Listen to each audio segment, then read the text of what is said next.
eerste 40 duim bil. Ons het so 44 duim vroulike diere al geteel, maar hier is die eerste 40,5 duim bil.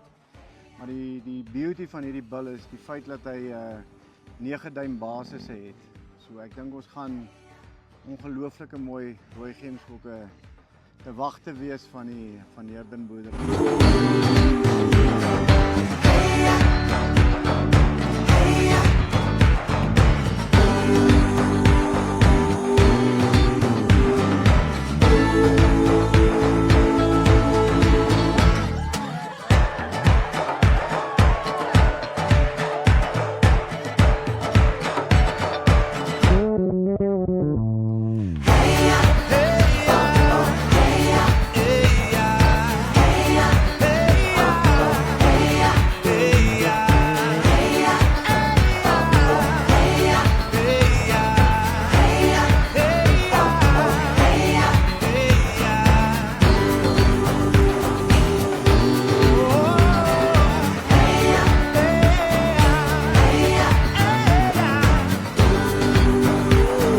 Om met hierdie nuwe rooi gemsbok bil te teel daar by Van Heerden boerdery.